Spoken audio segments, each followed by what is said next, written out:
Imagine a prestigious UN appointed interpreter in an international conference, precisely and articulately translating one language into another.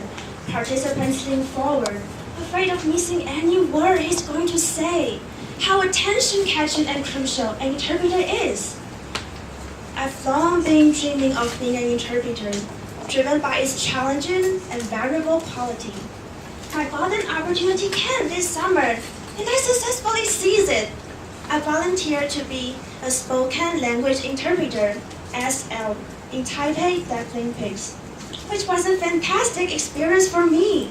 I not only got a genuine taste of what it would like to be an interpreter, but also learned a lot from this valuable experience. Since the athletes participating in this international sports event all had different degrees of hearing loss, as a SL, I needed to be with at least one international sign language interpreter, IS.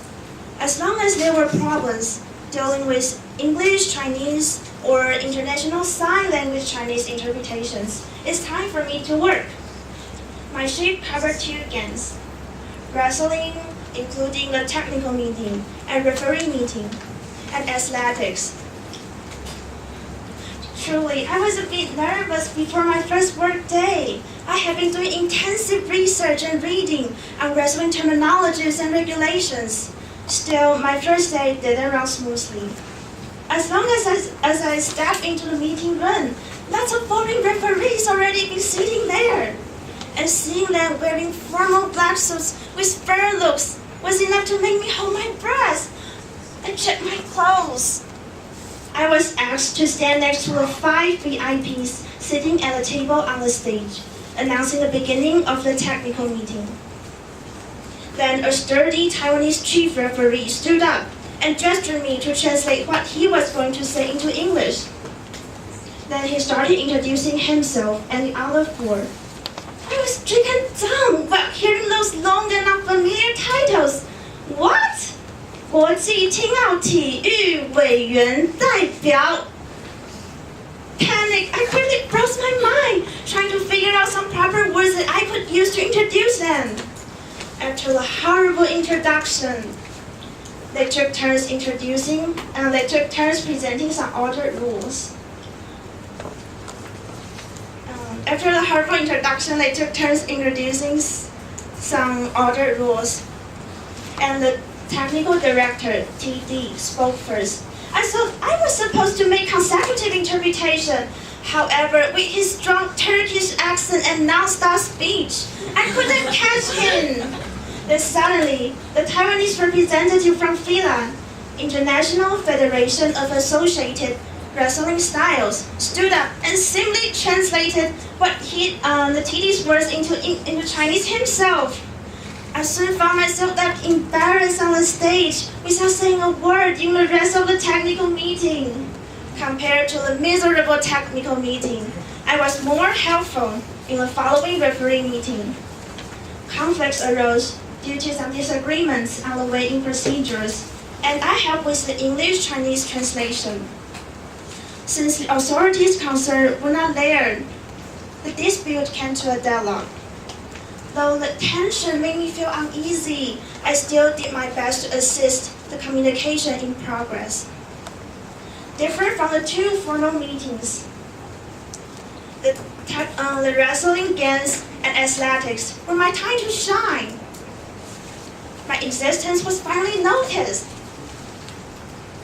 I was busy with the affairs ranging from trivial inquiries to more serious cases. It was by no means an easy job. Just see what I encountered. A Bulgarian referee took a full diploma and explained to me the 3 mistakes for correction. It took me about 5 minutes to understand, and I secretly thought he was going to run out of patience. Sometimes miscommunication also happened between my IS and I. Once my IS frowned, showing his confusion. I got butterflies in my stomach. Did I say something wrong or unclear? I asked myself. However, the most difficult and complex interpretation were the ones dealing with the deaf athletes. For instance, before men's 1600-meter relay, a bewildered-looking Brazilian athlete wanted to make sure the area in which he could pass the baton. He signed to the IS. The IS told me his question, and I raised it to the Taiwanese referee, and thank God he didn't need to ask others. The process was then reversed. What I could do was listening carefully and transmitting the messages with accuracy to avoid any waste of time. Interpretation calls for diligence, resourcefulness, and flexibility. After this novel experience, I find the most indispensable preparation was to equip me with sufficient background knowledge so that I can be more confident and fluent. This novel experience as an interpreter in the Deaflympics would be an excellent beginning leading me to my dream job, Toastmasters of the Evening.